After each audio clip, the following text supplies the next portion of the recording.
Pull up the National Weather Service alert map right now, and the country is covered in red. 15 separate extreme heat warnings are active at the same time, from the Florida coast to the Nevada desert to the rim of the Grand Canyon. Forecasters expect the heat index to reach 116 degrees in isolated pockets of northeast Florida and southeast Georgia. Central Florida sits under its own separate warning, with readings climbing near 110. And in the Mojave Desert, the forecast pushes toward 120 degrees inside the very same 24-hour window. This is not a local heat wave. This is the third major heat dome of summer 2026, and it is stretching across more than 2/3 of the country. Today we are going to break down exactly what is happening right now, where these 15 warning zones sit, what the temperatures actually look like on the ground, and what it means when this much of the country bakes at the same time. No guessing, no panic headlines, just the National Weather Service data, the meteorology behind the heat dome, and the real stakes for the tens of millions of people living inside these zones. If you are in one of these warning zones, Florida, Georgia, Arkansas, Oklahoma, Arizona, Nevada, California, tell us in the comments what it actually feels like where you are. What is the temperature reading on your phone at this moment? Can you go outside at all, or are you already planning your day around the sun? If you want coverage that tracks these heat patterns as they develop, not only on the day a record breaks, but on the days the heat stretches across half a continent like this, subscribe.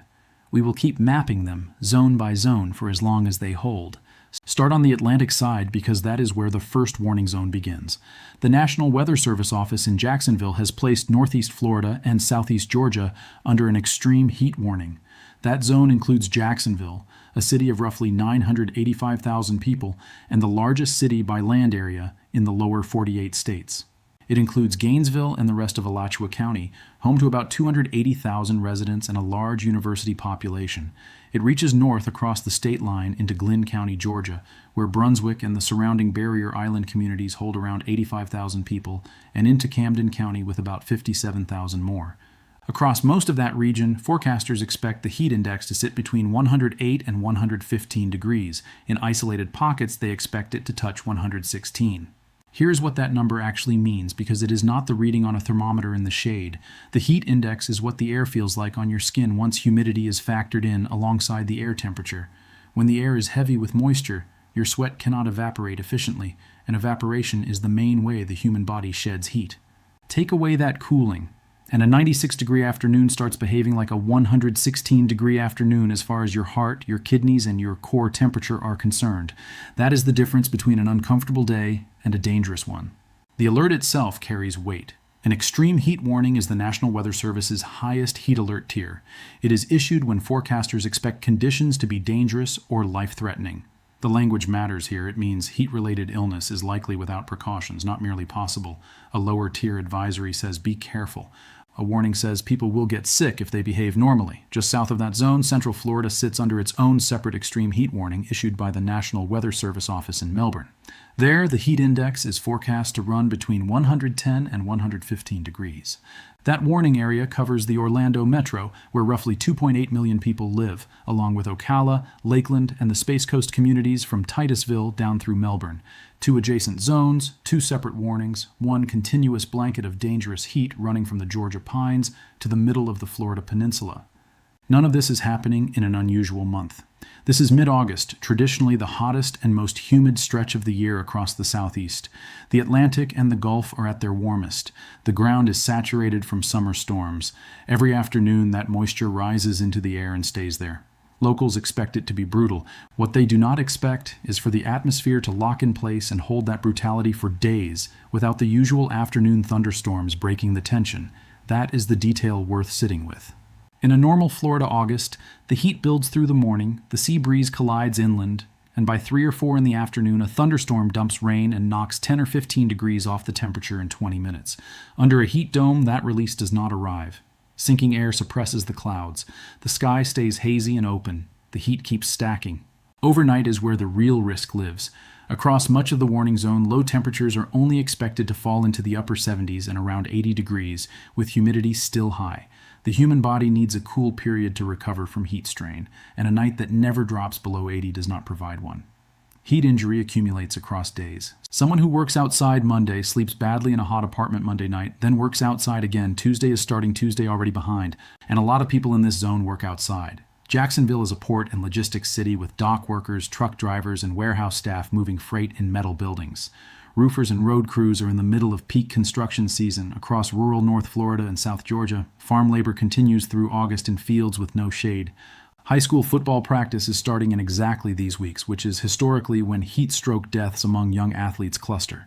Emergency managers are asking people to shift outdoor work to before 10 in the morning, drink water before they feel thirsty, and check on elderly neighbors living alone, particularly those in older homes with window units or no air conditioning at all. While the southeast bakes under humidity and triple-digit heat index readings, the same pressure system is pushing temperatures even higher inland, where the air is drier, but the heat is just as relentless. Move about 800 miles west and the map turns red again. A separate extreme heat warning covers most of Arkansas and a large stretch of central and eastern Oklahoma. In Arkansas, that includes Little Rock, a city of roughly 200,000 with a metro area near 750,000 people. It includes Conway with about 65,000 residents, Searcy with around 23,000, Batesville with roughly 11,000, Jonesboro in the northeast corner with about 80,000. On the Oklahoma side, the zone covers Oklahoma City and the surrounding counties, where roughly 1.4 million people live in the metro area. Across most of that zone, the heat index is forecast between 104 and 108 degrees. In the hardest hit parts of northeast and central Arkansas, forecasters expect it to climb above 110. Then there is the number that removes any ambiguity. In Little Rock, the actual air temperature hit 100 degrees, not the heat index, not the feels like value. The raw thermometer reading, measured in a standard shaded instrument shelter, reached triple digits. That distinction matters because people sometimes dismiss heat index numbers as inflated. This one cannot be dismissed. The air itself is at 100 degrees, and the humidity is stacking another several degrees of physiological stress on top of it. The forecast is what turns this from a hot week into a genuine public health event. Central Arkansas is looking at more than 10 consecutive days of triple-digit temperatures, 10 days in a row at or above 100 degrees. And that would be the longest such streak in the region since 2012, a summer people there still reference when they talk about heat. Understand what duration does. A one-day spike is survivable for almost everyone with shade and water. A 10-day siege is a different category of problem because the damage compounds. Buildings absorb heat during the day and radiate it back at night, so the interior of a house without air conditioning gets hotter every single day of the streak. Roads and rails expand and buckle. Transformers that run hot for hours eventually fail. Air conditioners that have never run 22 hours a day begin breaking down in exactly the week they are needed most, and repair companies get backlogged for days. The human body follows the same pattern. Dehydration accumulates, kidney function declines. Blood pressure medications and diuretics, which millions of older Americans take daily, make it harder to retain fluid and harder to regulate temperature. Emergency rooms usually see the heaviest heat traffic not on day 1 or day 2 of a streak, but on day 4, 5, and 6, once the reserves are gone. Arkansas is also one of the least urbanized states in the warning zone, which shapes the risk differently. In Little Rock, a person without air conditioning can reach a cooling center, a public library, or a mall. In smaller communities like Batesville and Searcy, and in the farm country between them, the nearest air-conditioned public building may be a long drive away, and the people most at risk are the least likely to have a working car.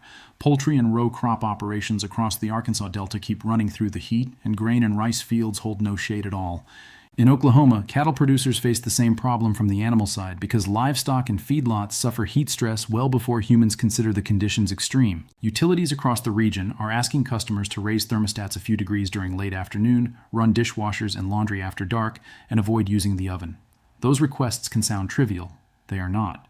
Late afternoon, roughly between 4 and 8 in the evening, is when air conditioning demand peaks statewide at exactly the moment solar generation fades, and it is the window when grid operators come closest to running out of margin. As the dome stretches west, the humidity drops, but the temperatures do not. In the southwest, the heat climbs even higher. Here the map is dense with warnings. Phoenix and the surrounding metro sit under an extreme heat warning. Las Vegas sits under one. The Mojave Desert has its own. El Centro, California, near the Mexican border, sits under another. And the Grand Canyon country region of northern Arizona, land that is thousands of feet higher and normally serves as the state's escape from the heat, is under an extreme heat warning as well. Across the Phoenix area, forecast highs run between 109 and 114 degrees. Across the Mojave Desert, the National Weather Service office in Las Vegas puts the range at 110 to 120 degrees. Read those numbers carefully because they are not heat index values, they are actual air temperatures.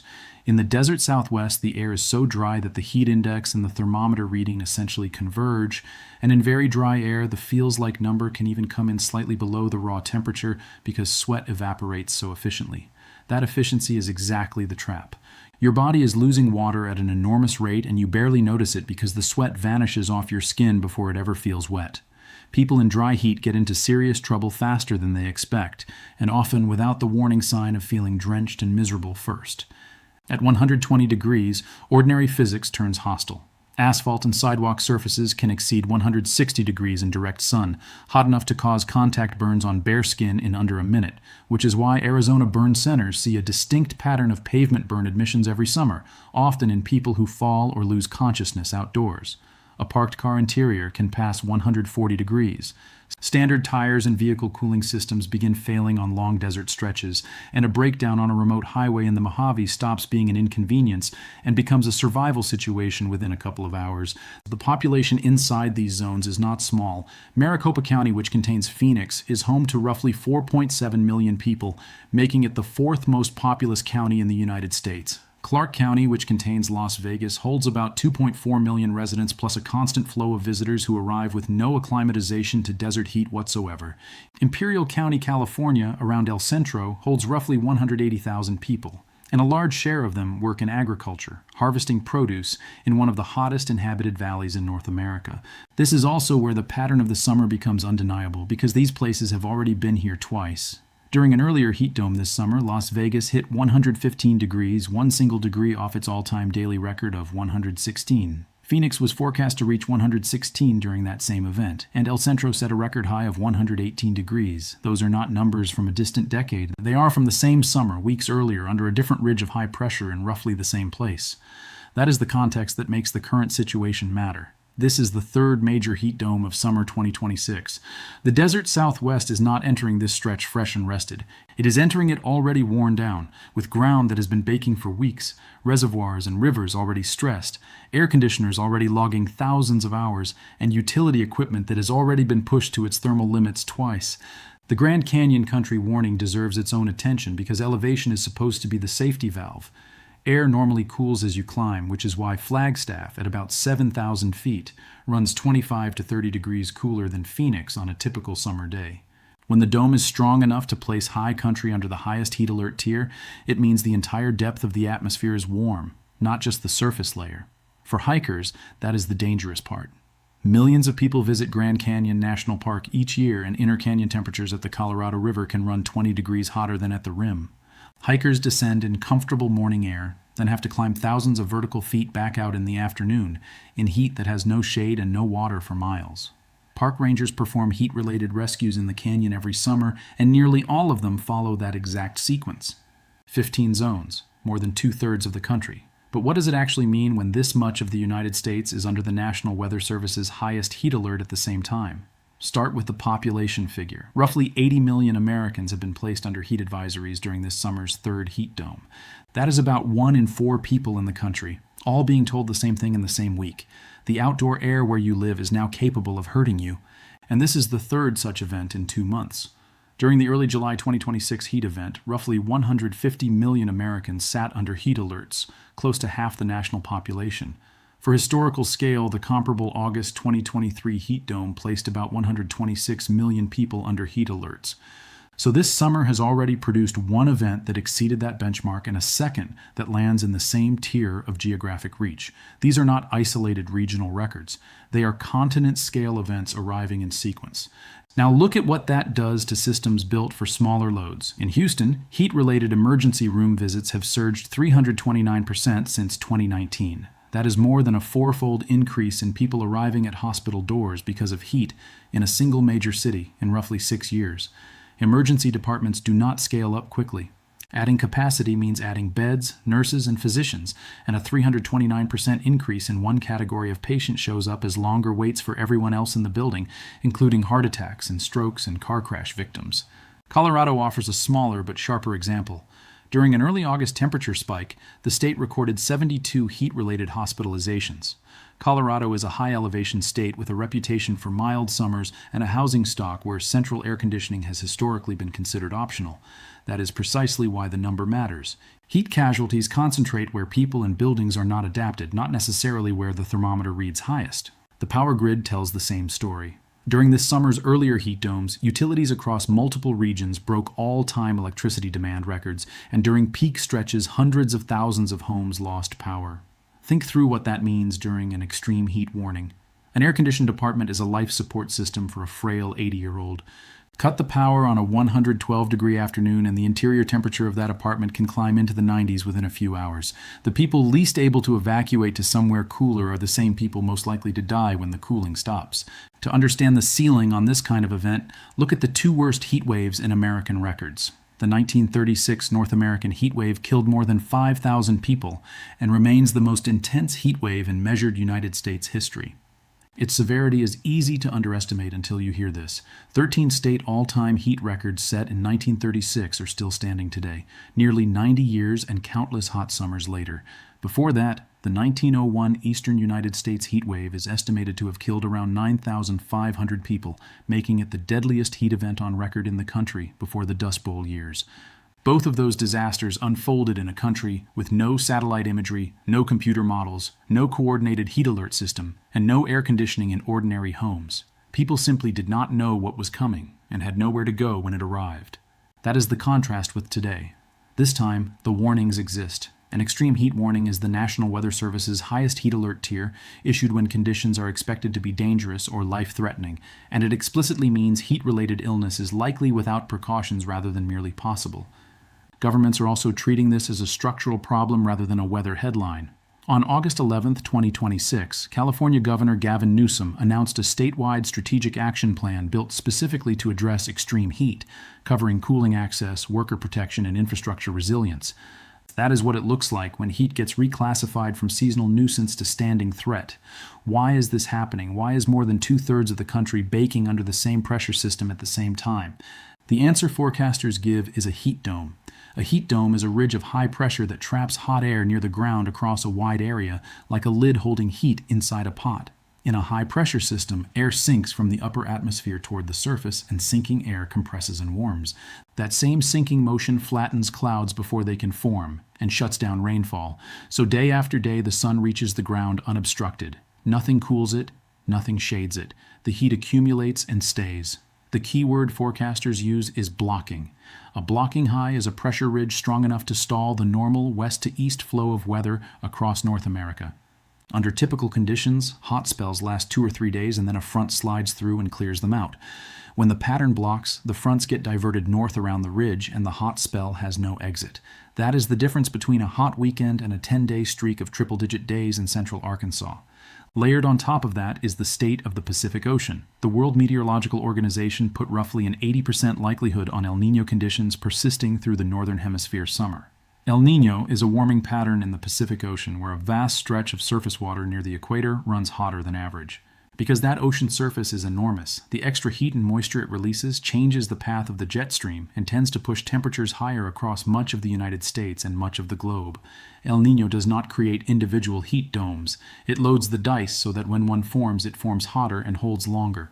The forecasts reflected that loading well in advance. NOAA's Climate Prediction Center favored above normal temperatures for nearly the entire continental United States across the July, August, and September period. What is playing out across these 15 warning zones is not a surprise in the seasonal sense.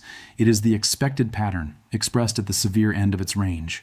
There is one more mechanism, and it explains why long heat waves get worse instead of leveling off. It comes down to two kinds of heat. Sensible heat is heat you can directly feel in the air, the kind a thermometer measures. Latent heat is energy that goes into evaporating moisture out of soil and plants, and that process consumes energy without raising the temperature, which is why a damp landscape stays cooler.